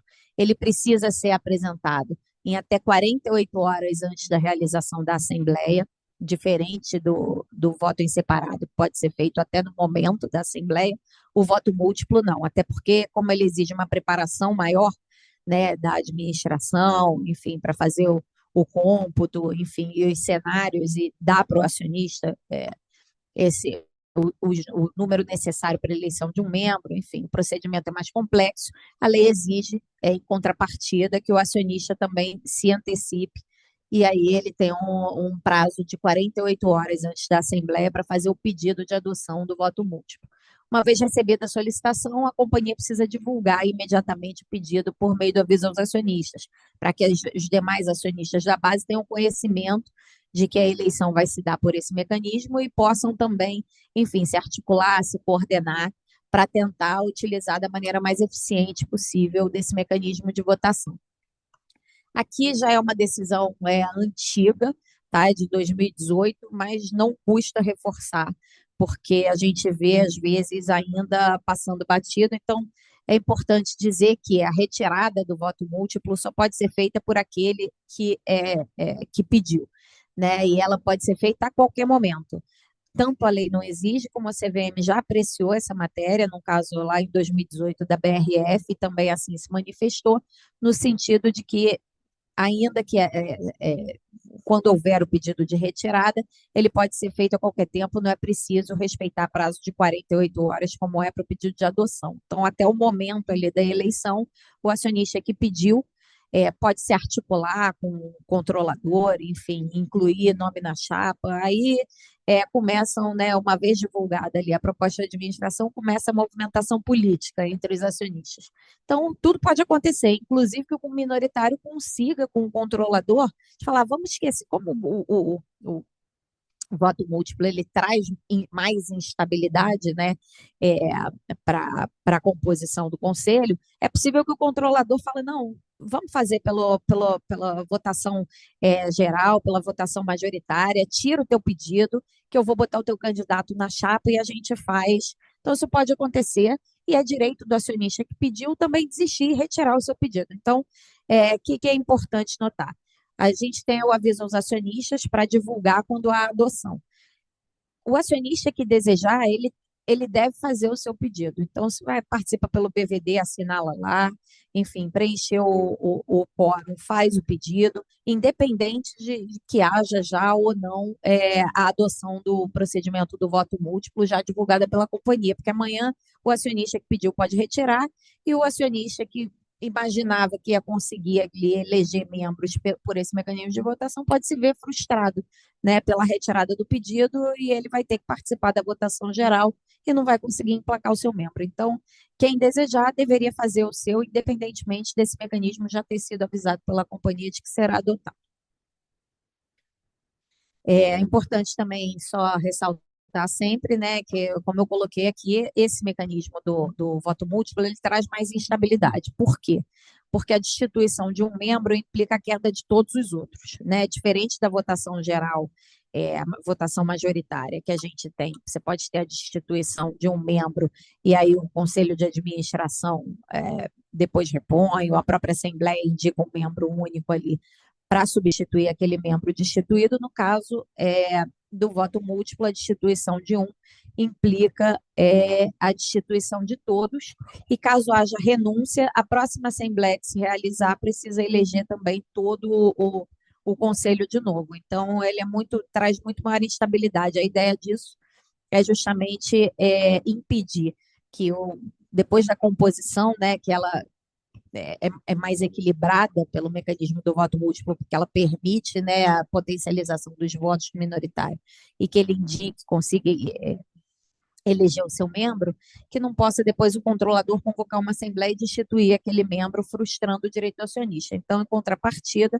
o que se faz se destituiu, vai cair todo mundo, e aí o acionista pode pedir de novo e fazer de novo pelo processo do voto múltiplo, a fim de restaurar aí esse equilíbrio de forças, né? Então, por conta disso, a gente tem essa instabilidade que implica a saída de um, a saída dos demais.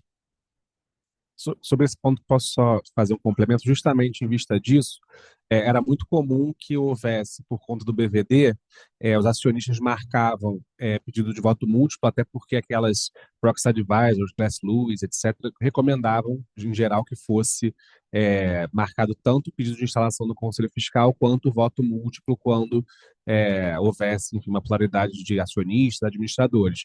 E acabava que se atingia o percentual para adoção do voto múltiplo por conta do BVD. Nenhum acionista que efetivamente comparecia à Assembleia pedia, né? Só realmente quem marcou o BVD. Não havia outros candidatos, muitas vezes, só havia a chapa da administração, mas como a lei não abre espaço para, enfim, não adotar, diz que se for atingido o percentual tem que se adotar, ficava uma dúvida, um receio da mesa, da companhia de atropelar e falar, olha, como não teve candidato, a gente não vai fazer via voto múltiplo, embora parecesse lógico, né? E a consequência era que fazia eleição em voto múltiplo, elegia só os membros do controlador ou da chapa da administração.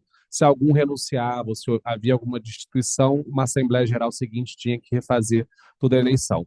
E aí a resolução 204, quando alterou a 81, ela indicou justamente que se houver adoção de voto múltiplo por qualquer meio, inclusive marcação do BVD, mas não houver nenhum outro candidato, além daqueles constantes da chapa da administração ou do controlador, a companhia pode dispensar esse pedido, não precisa fazer a eleição via voto múltiplo, porque não tem nenhum benefício, nenhum sentido, e só tem, no final, um prejuízo para a própria eleição, né? Isso foi bem importante, né, para trazer mais segurança para as companhias, porque realmente você só tinha aqui prejuízo, não tinha nenhum benefício, né?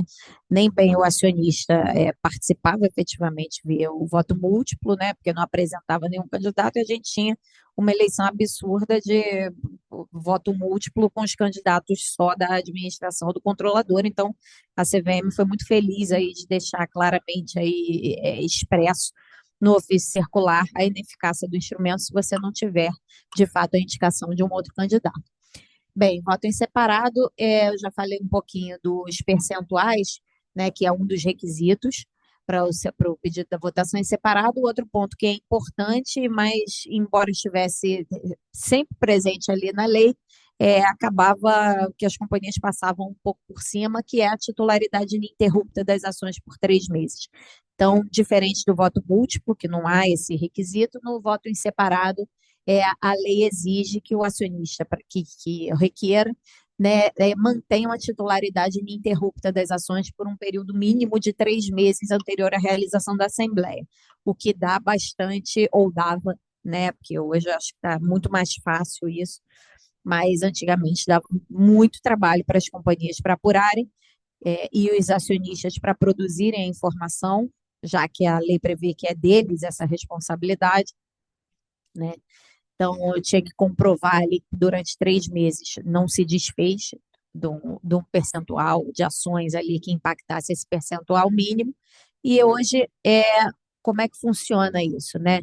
O que a CVM também veio esclarecer. O que a CVM coloca é que de quem é a responsabilidade de verificar e comprovar a titularidade ininterrupta. Então, a CVM esclarece ali que, como forma de coibir abusos, a companhia tem muito mais meios para produzir essa informação, ela tem prestadores de serviços contratados que têm essa informação. Então, num cenário em que o acionista peça ali vote via PVD, marque ali, né, a participação via votação em separado no PVD com relativa antecedência, cumpre a companhia produzir essa informação e verificar o atendimento pelo acionista. No caso da Assembleia e esse pedido ser realizado no momento da Assembleia, isso não fica claro.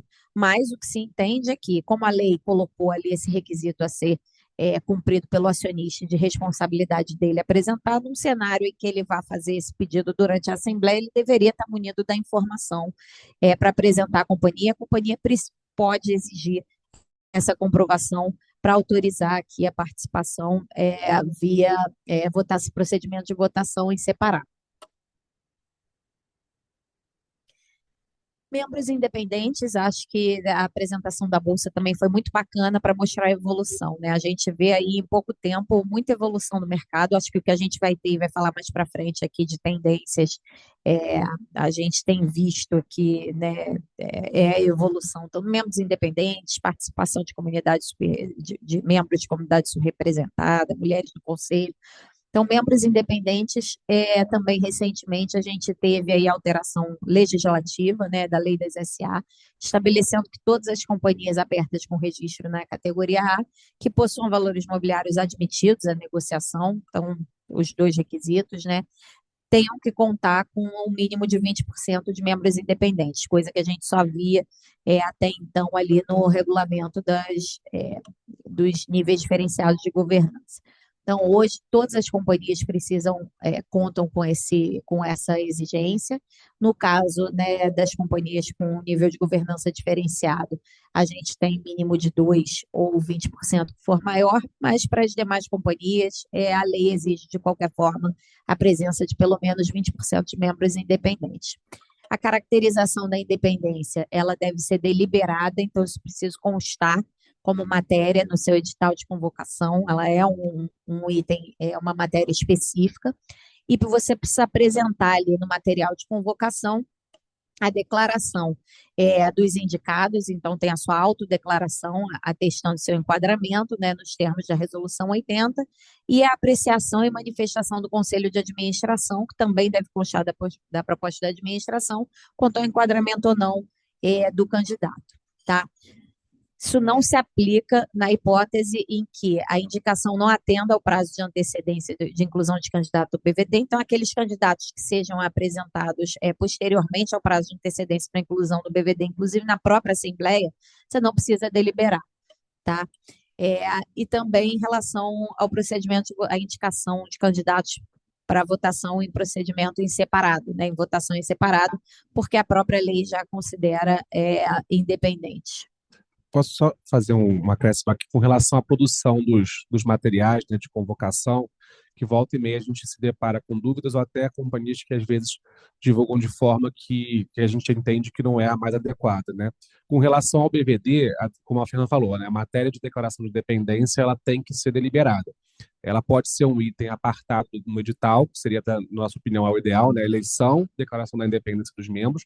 Muitas companhias no edital colocam lá eleição do conselho e declaração da independência dos membros independentes. Tudo bem, desde que seja deliberado a questão na Assembleia. Agora, no BVD, a matéria deve ser incluída e muitas companhias colocam lá a declaração da independência dos candidatos ou colocam todos de forma conjunta. Cada candidato vai ter uma situação específica e tem que atender de forma individual o critério de independência. Então, o mais adequado, né, o correto que a gente costuma indicar é que o BVD coloque candidato por candidato que é independente, né, os que estão sendo indicados como independentes, de forma separada, para que o acionista possa aprovar a qualificação de um que ele entenda que seja independente, de outro que, porventura, ele entenda que não é, ele possa marcar que não, né, porque senão ele vai marcar que não para os dois, porque é a mesma coisa na votação, né? Enfim, principalmente quando tem, por meio de plataforma, que a matéria já é colocada para votação de forma predeterminada, colocar de modo independente. E a questão também, quando o candidato é apresentado no âmbito da Assembleia, é, não tem a avaliação da administração quanto à pertinência, né, à independência, mas ainda assim, se não for eleição separado, se ele for apresentado como um membro independente, isso tem que ser colocado para votação.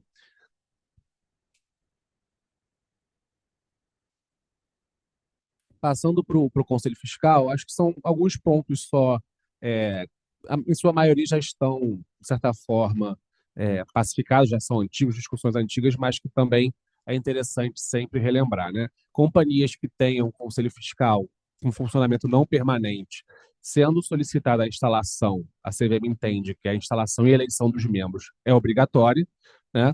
Mas, ao mesmo tempo, cabe aos próprios acionistas indicarem candidatos e elegerem os candidatos.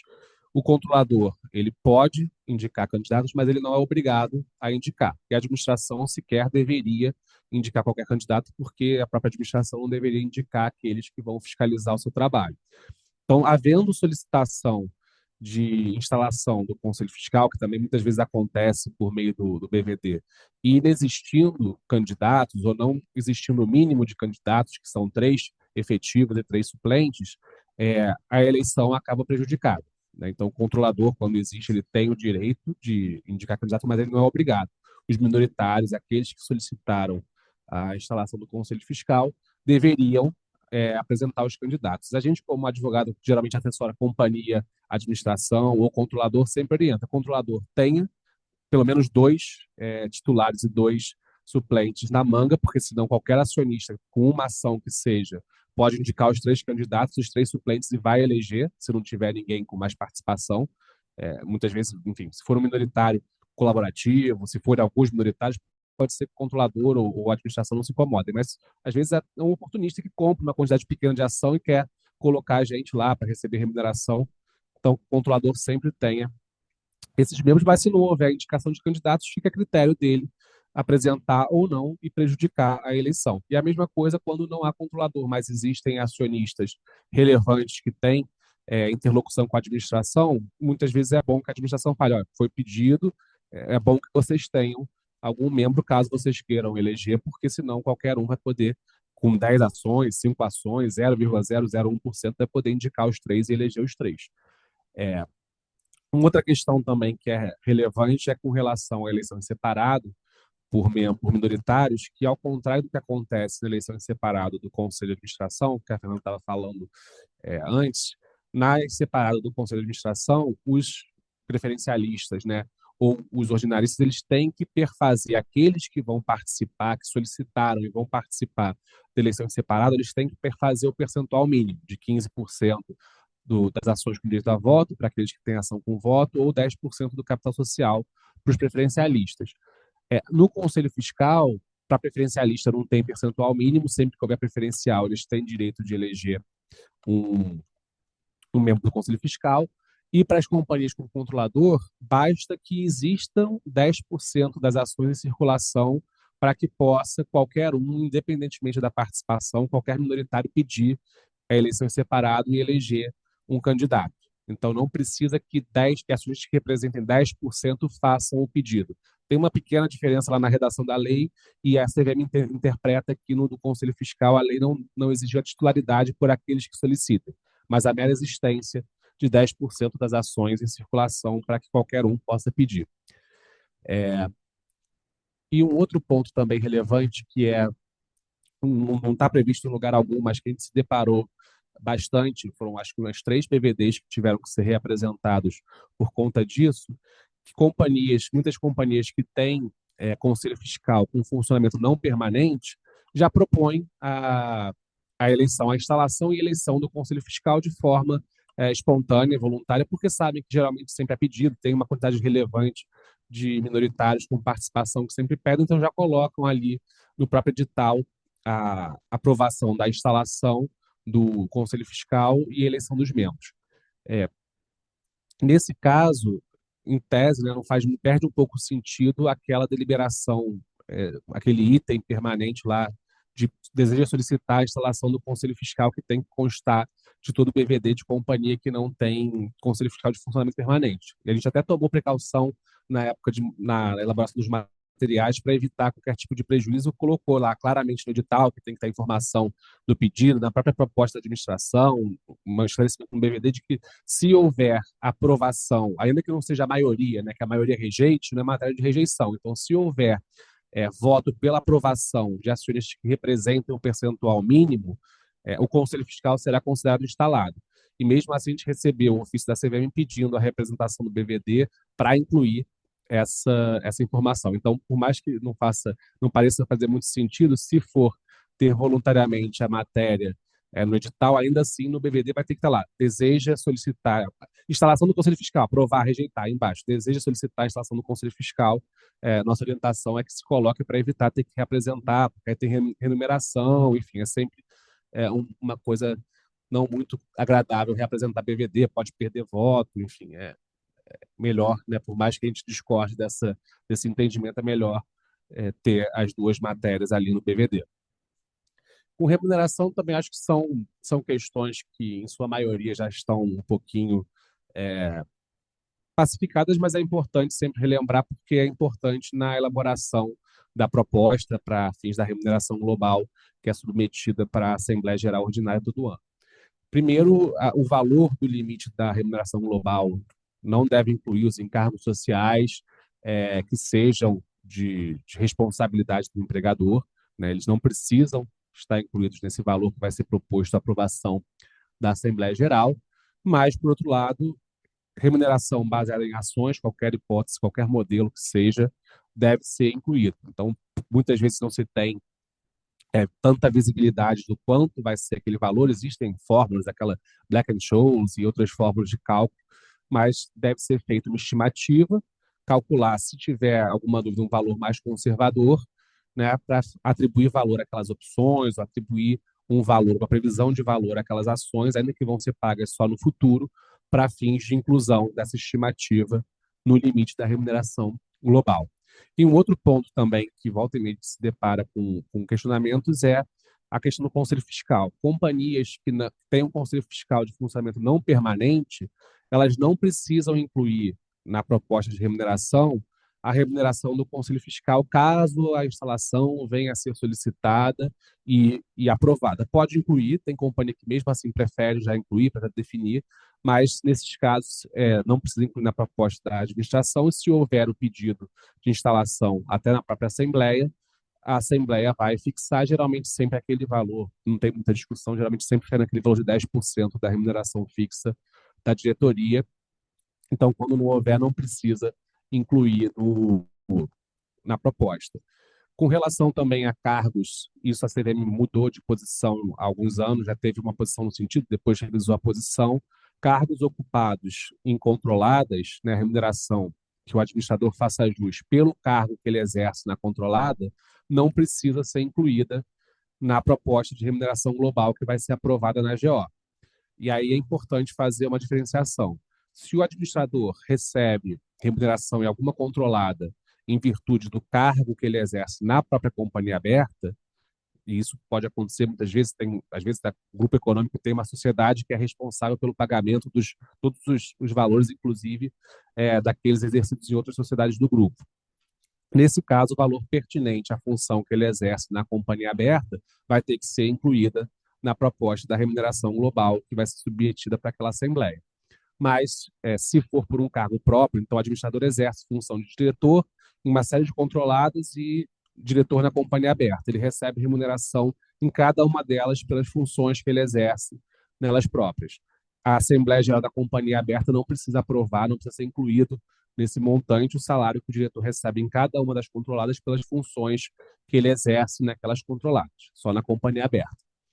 E um outro ponto também de precaução é que principalmente companhias que têm uma base acionária estrangeira relevante, eventualmente que não tenham controle definido, como regra, esses proxy advisors eles têm uma revisão muito detalhista da proposta de remuneração e quando há uma proposta que eles entendem que nem todas as parcelas da remuneração estão muito bem explicadas, principalmente quando tem remuneração baseada em ações para membros do conselho, que eles entendem que, enfim, a gente até que no Brasil é muito usual, a gente entende até que faz muito sentido, mas esses proxy advisors, muito deles, eles não recomendam que haja remuneração baseada em ação ou mesmo remuneração variável para membro do conselho.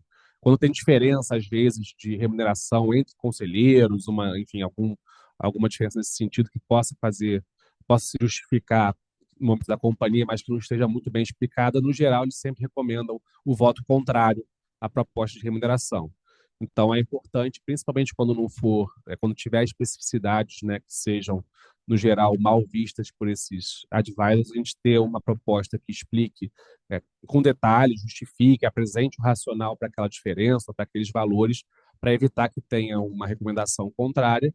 Às vezes a proposta até vai ser aprovada com o próprio voto dos administradores, quando eles são acionistas, porque não tem conflito para eles votarem essa remuneração global, mas é sempre um aspecto ruim, as companhias não gostam quando tem uma votação expressiva contra essa matéria, né? Uma das matérias mais delicadas ali envolvendo a administração, então é sempre importante ter atenção a esse ponto, principalmente quando tem muito acionista estrangeiro, no geral acompanha essas recomendações. Bem, de novidades e tendências, acho que para esse ano especificamente, o ofício circular, né, da CVM de 2026 não trouxe grandes novidades, tá?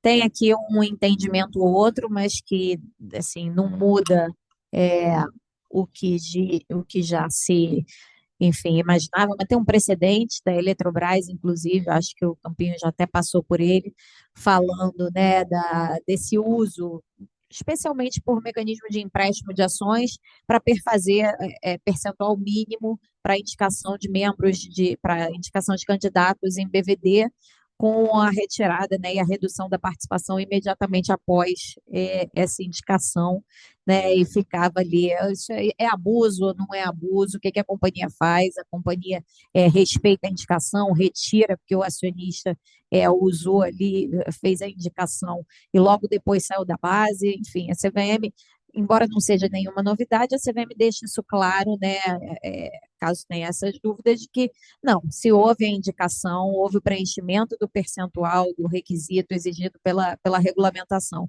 o acionista indicou, né, preenchendo esses requisitos, a companhia não está autorizada a retirar simplesmente porque ele saiu da base. Isso é movimento, é da vida. Então, o que se pode fazer, a companhia vai manter o nome ali e se verificar que pode ter sido realizado ali com algum abuso, ela faz a denúncia própria e deixa a CVM apurar. A companhia não faz justiça com as próprias mãos. Então, indicou, tinha o requisito ali preenchido naquele momento, vai manter o nome e vida que segue, e se entender que houve algum abuso, que se faça ali a reclamação perante o regulador e o regulador é, vai apurar.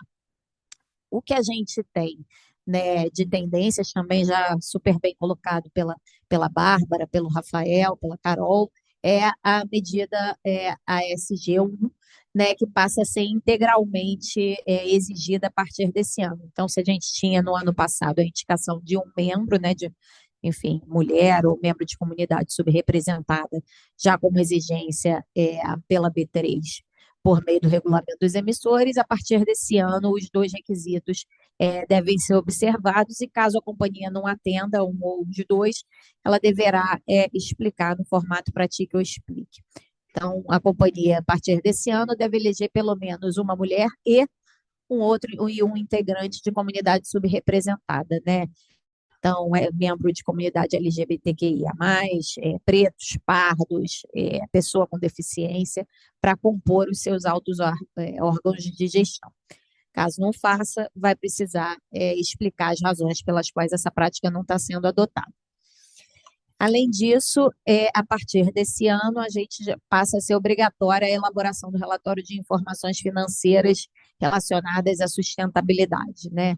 O ISS1 e ISS2. Então, a partir desse ano, no ano que vem, se torna obrigatória, então, a apresentação, junto, por ocasião da apresentação do formulário de referência, já com relação a esse exercício social de 26. Nos próximos, a partir de 2028, você tem ali a obrigatoriedade de apresentar com relação aos exercícios anteriores na mesma data do envio das informações financeiras, já que se trata de informação financeira mais relacionada à sustentabilidade. Também vale a pena comentar que esse ano foi o último em que a Glass Lewis, né, que é uma das Proxy Advisors Agencies aqui, a gente tem as principais, são a Glass Lewis e a ISS, Campinho comentou aqui das exigências, mas é algo que tem sido cada vez mais frequente de a gente observar aqui também como assessor, então a gente costuma mandar para as companhias quais são ali os parâmetros dessas duas Proxy Agencies, porque é muito chato você ter ali uma recomendação de voto contrário a alguma deliberação porque algo não ficou bem explicado, ou você saber explicar ou endereçar na proposta da administração adequadamente para que não tenha um impacto negativo, né, em termos de governança, essa recomendação de voto contrário. Então, a gente tem sido cada vez mais comum os assessores aqui também, por consequência de pedidos das companhias, a gente para olhar essas recomendações, né, e ajudar as companhias a endereçar da melhor maneira possível, que acontece normalmente com explicações mais detalhadas na proposta da administração com esses itens específicos, normalmente remuneração, né, que eles requerem um detalhamento muito maior, né, para que não haja qualquer falta de esclarecimento e essa recomendação de votação contrária ou transação de partes relacionadas, enfim. Então, é importante comentar aqui que esse foi o último ano que a Glass Lewis divulgou orientações de voto padronizadas. A partir de agora, a instituição vai passar a emitir recomendações customizadas para os clientes institucionais, alinhadas com o perfil de cada um desses investidores. Também o que a gente vai ter e esperar para esse ano, né, de 2026, que estão na boca aí, no forno para sair, são as resoluções 44 e 160 alteradas, que foram objeto de amplo debate, audiência pública aí no último ano. Então, a CVM já recebeu e está para emitir essas resoluções. Mais de tendências aqui, voltando para esses Proxy Advisors, a gente tem sobre a Glass Lewis, né, o que eles estão recomendando em termos de independência do conselho, é que os conselhos de sociedade com controlador tenham pelo menos 1/3 de membros independentes e nomear um conselheiro líder independente quando o presidente do conselho não for independente. Sobre a composição de comitês, comitê de nomeação e remuneração em sociedade sem controlador definido, que deveriam contar com a maioria de membros independentes, e eles recomendam também a solicitação de voto múltiplo quando há mais candidatos do que vagas.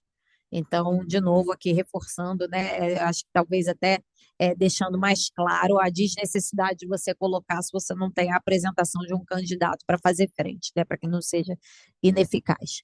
E a ISS, por sua vez, recomenda que os patamares de independência mais elevados, né, de 50% para o novo mercado em nível 2, a recomendação de pelo menos uma conselheira mulher no conselho, indo ao encontro aí das recomendações, na verdade, é, da B3.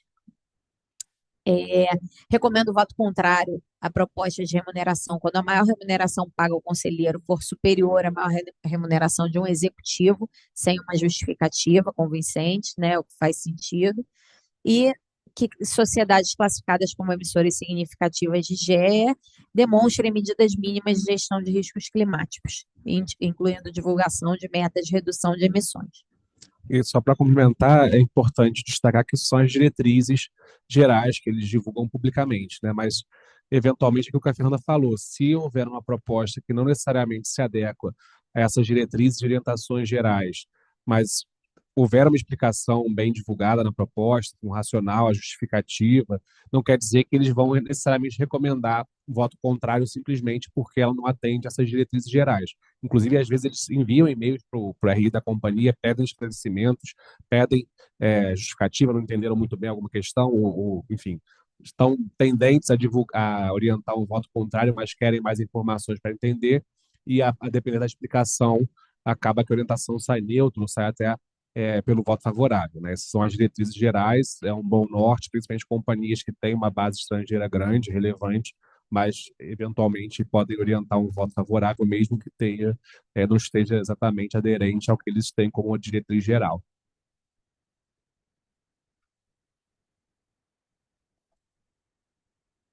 Posso falar, essas são as principais novidades do ofício circular, como a Fê já antecipou, não tem tanta novidade material aqui nesse ano, né? Mas em relação à Assembleia especificamente, mas algumas que são interessantes de mencionar, a questão da redução da participação já foi falada aqui. Um outro ponto também, companhias que porventura não estejam listadas na B3, que não tenham acesso ao Sicorp, mas tenham eventualmente ação listada em algum outro segmento, venham a ter, ou que simplesmente desejem adotar o BVD, né? Elas não vão ter aquele formulário padrão de preenchimento do Sicorp, mas elas devem seguir a formatação prevista na 81, ainda que seja uma adoção voluntária, isso no caso das companhias abertas.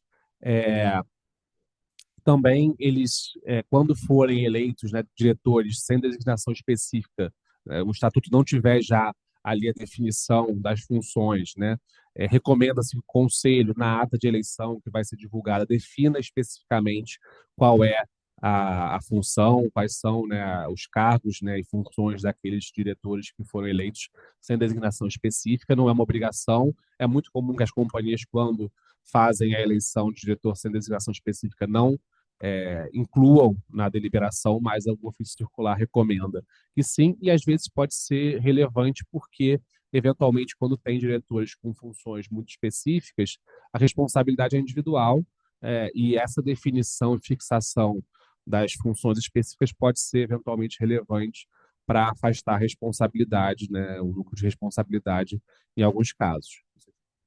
Não, era exatamente isso. Acho que é importante, mais do que, enfim, essa orientação da CVM, é importante para o próprio administrador, é interesse, inclusive, dele, de ver bem delineadas, delimitadas as funções, as competências de um instrumento, porque senão amanhã corre o risco de ele entrar ali e ser responsabilizado pela diretora de RH, ser responsabilizada por algum ato específico aqui de gestão relativo a alguma operação. Então, é importante, é uma medida de governança que resguarda, inclusive, os próprios administradores. E, de fato, isso acontece. A gente já viu esse exemplo de uma diretora de RH que sofreu sanção na CVM porque teve uma operação financeira que a formatação da remuneração financeira, não me lembro detalhes, a CVM entendeu que não era adequada e, naturalmente, era algo que fugia à expertise dela, mas toda a diretoria, como não havia uma segregação formal de funções, acabou sendo acusada, condenada, só mudou a dosimetria da pena. Também já existia, já tem essa regra, está na 44, mas foi reforçado no ofício que a participação, né, daquele formulário do artigo 11 deve incluir não apenas ações, mas os derivativos também, a posição em derivativos, que sejam de titularidade da companhia, dos administradores, e quando são companhias do novo mercado, do controlador também, inclusive, equity swaps e outras formas de derivativo, elas têm que ser contempladas nessa comunicação, inclusive também devem ser consideradas na forma como prevista na comunicação de atingimento de participação relevante, né? Não somada à participação, mas isso é uma dúvida que volta e meia aparece, não tem a ver com a Assembleia especificamente, mas vale mencionar. A resolução 44 também exige, tanto no artigo 11 quanto no artigo 12, a divulgação quando a posição é em derivativos. Então, um investidor que às vezes sequer é acionista, mas atinge participação superior a 5% em derivativos, ele deve comunicar à companhia e a companhia tem que fazer a divulgação do comunicado de atingimento de participação relevante, indicando, especificando que aquela participação foi atingida em derivativos e que ele não tem posição acionária, que ele também tem uma posição acionária maior ou menor do que esse percentual. E um outro ponto aí, eu acho que talvez mais para companhias estatais, sociedade de economia mista, sob influência do Estado, que o ofício circular chama a atenção é que, eventualmente, né, pesquisas de intenção de votação ou áreas reguladas, enfim, que sejam contratadas pelas próprias companhias, a depender do impacto que elas possam ter sobre aquela atividade, sobre a expectativa dos investidores em relação àquela companhia, elas são informações potencialmente relevantes, né? Então, quando as próprias companhias contratam, eventualmente, né, pesquisas de intenção de votação e há um entendimento de que elas podem impactar ali, enfim, valorização, desvalorização dos valores imobiliários daquela companhia, elas devem receber o tratamento de fato relevante, não podem ser divulgadas para pessoas específicas, se forem compartilhadas, divulgadas, reunião com investidores, qualquer tipo de, enfim, aquelas videoconferências têm que ser divulgadas de forma simultânea por meio de fato relevante para o mercado em geral, para assegurar a simetria de informação. É isso.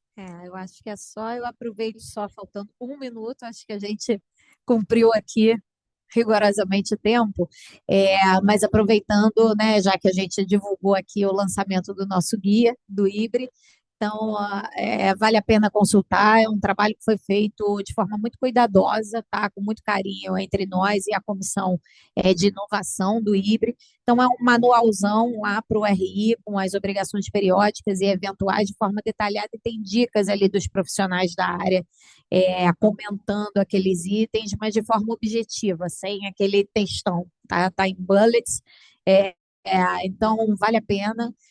A bolsa tem um outro também, o ofício circular da CVM, então tudo isso é material muito rico, tá? Assim, a primeira coisa, dúvidas, enfim, que o RI ou o profissional da área tenham em relação aos grandes eventos societários da companhia, em relação a obrigações periódicas e eventuais, esses 3 documentos são muito ricos, porque eles vão além da regra ali objetiva, né? Eles trazem ali já de uma forma digerida, de uma comunicação mais próxima com o usuário, porém sem perder a objetividade. E tem dicas dos profissionais que operam. Então, vale a pena. Acho que é o grande manualzão aí do profissional da área.